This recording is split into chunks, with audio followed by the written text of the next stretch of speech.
The Mental Health Show with Mark Haston. Deb Gleeson works for the Mental Health Partners, and my understanding is that Deb's been doing this for a long, long time. She certainly knows her stuff, and she joins us on the program. Deb, welcome along. How are you doing? Great. Thanks, Mark. That's my pleasure, Deb. Yes, my pleasure. Did you work today? Did you do any work at all today, over the phone or over Skype or over Zoom, whatever? A lot of training is closed down now. There are some companies and organisations that are still wanting their staff trained, especially in these times. Yeah. And we're able to do that over the internet. Oh, that's good. It's wonderful. You wouldn't have been able to, you couldn't have done that 40 years ago. No, we couldn't. No, technology is wonderful. Deb, in a general sense, what sorts of things and tools and programs are people asking you for? It's really interesting. The main thing that people are asking for is how to have conversations with people about mental health. You know, how to start those conversations, how to approach someone you're worried about, you know, and how to then continue the conversation in a way that's helpful, and what to say, what not to say, and what are the best things to help, the suggestions you can give people. Yeah, and I guess when you do spot, and it's happened to me, it happened to me a number of times when I was at Channel 10 and also 5AA, and other organisations I've worked with, you do notice that people change, and sometimes it may be circumstantial. That's not probably the right word, but you know, it may be just as a result of something that's going on around the office, or a bit of pressure as a result of their job, and I understand that that's important too. But other times, I feel as though you can sort of tell, Deb, when it's a little more serious than that. So, in a general sense, what would you suggest that someone does if they are contemplating approaching someone who may be feeling unwell? Okay, so the first thing I'd say is plan. So don't just sort of rush into it. Give yourself some time to think about place. Where are you going to do that? Somewhere that's confidential. You know, maybe go for a walk, as long as only the two of you. Yeah. And time, you know, these days, with the anxiety people are feeling, people are very tired in the afternoons. They're getting grumpy and, you know, just needing to be by themselves in the afternoons. So try and do those conversations in the mornings. And the last thing is just that first approach. How do you start talking to someone about their mental health? And my tip for that is talk about yourself and your own feelings. So start with, I'm feeling worried. Tell them something about yourself, and then tell them why. Something like, I've noticed changes. I've noticed a difference. Those sort of things. That's very good. And then the last bit. Yeah. And I would like. And then to understand, to help, to support, to listen, any of those things. That's wonderful advice, Deb. And I don't, even right at the start when you said, you know, choose a location, that's so important, isn't it? Because if you're in a room, it is incredibly important. If you're in a room full of people, or even if there's just half a dozen, and you walk over quietly as they're at their desk and say something, if they're anxious and paranoid, they may feel as though other people are listening. So that's just not the right thing to do, is it? Yeah. Yeah. So actually taking your time to plan so that you're going to have the best circumstances for you and the other person. And everyone's different too, aren't they? And what I mean, yeah, and what I mean by that is we're both different. In other words, the person who is unwell and the person who is perhaps contemplating talking to them, they're both different people as well. So I understand what you're saying. In a general sense, you're saying do it that way, but not all of us think that way, do we? No. And that's why I say to people, stop, think about it, plan that first sentence. Tell them something about yourself, give them something. So I feel. Then why, and then what do you want? And that's a good way to start a mental health conversation.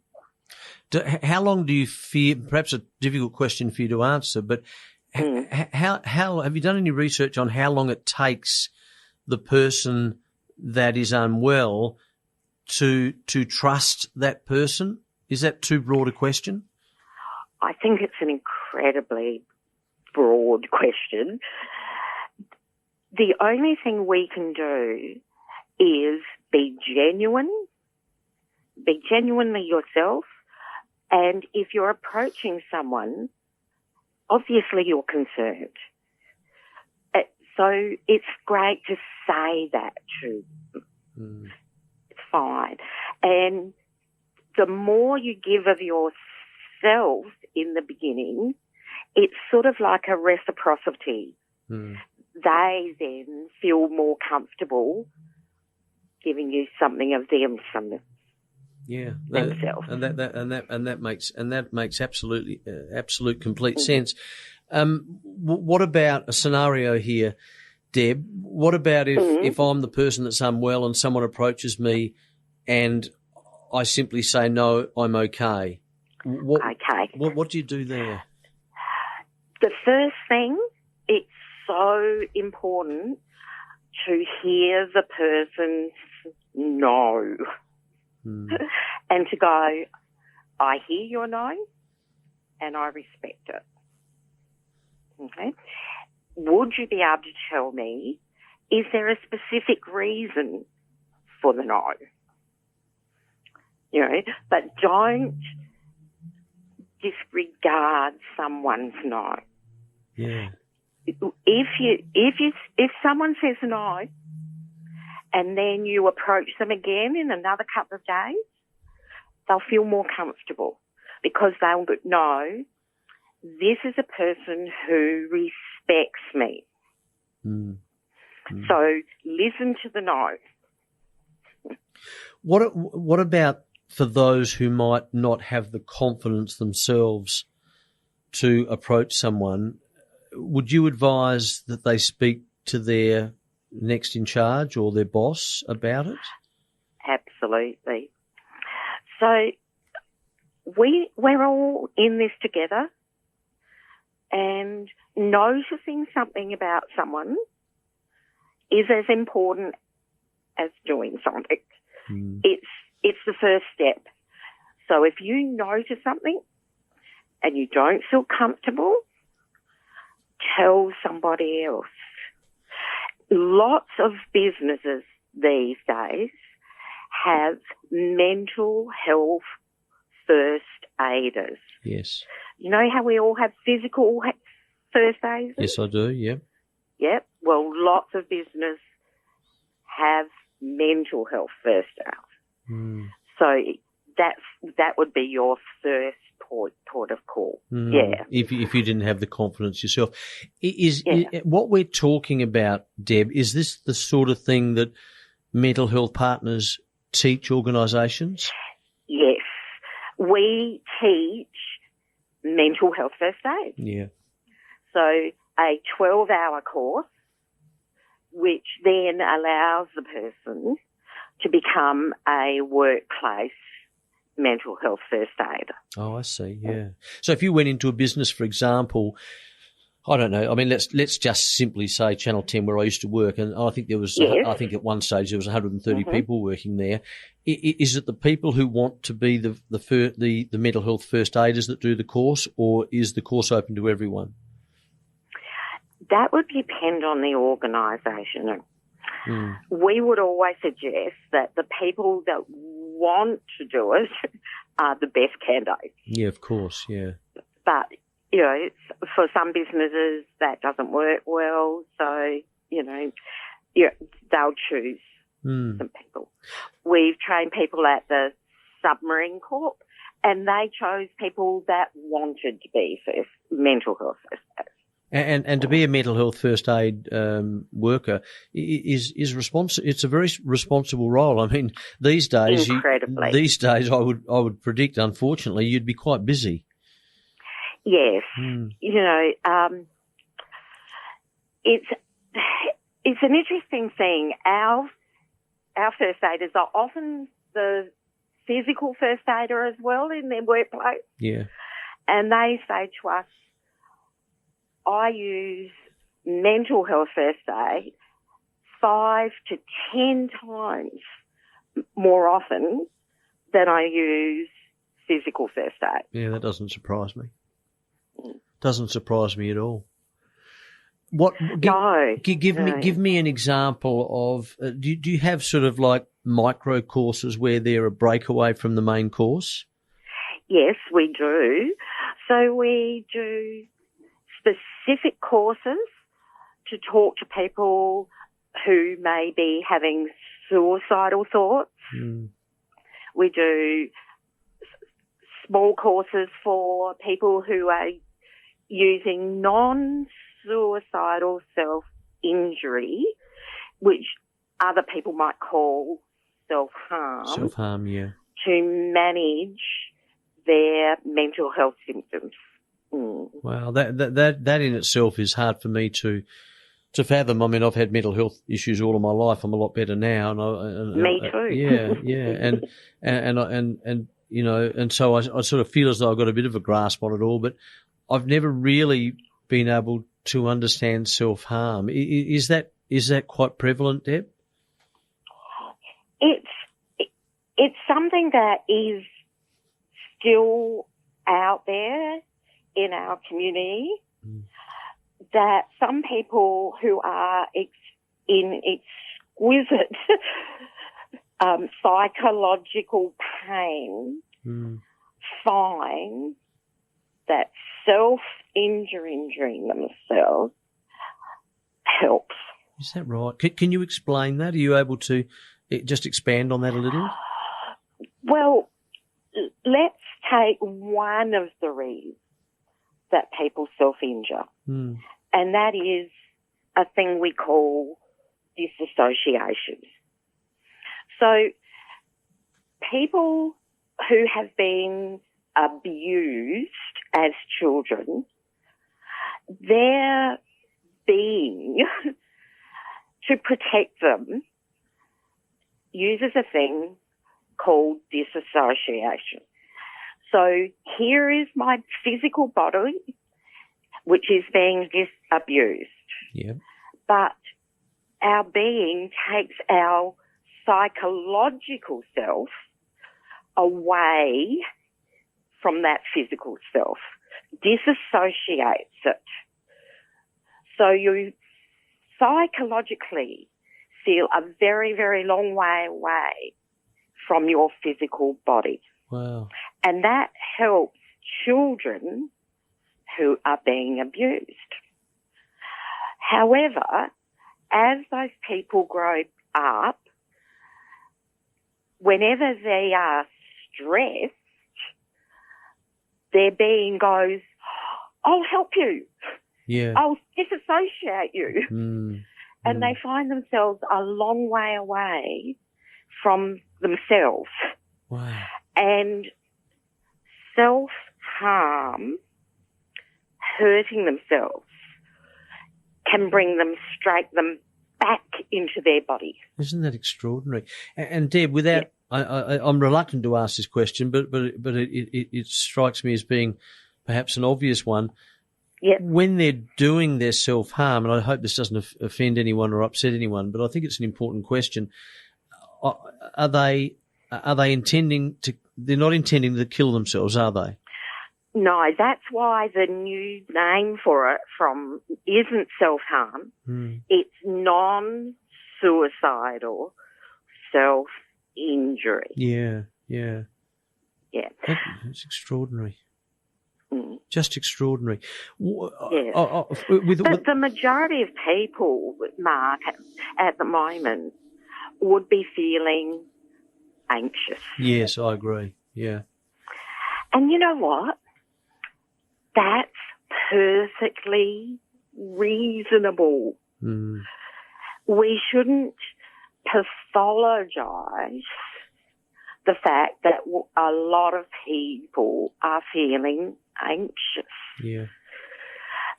If your listeners are feeling anxious, I would say to them, that is your normal reaction to an abnormal event. Yeah.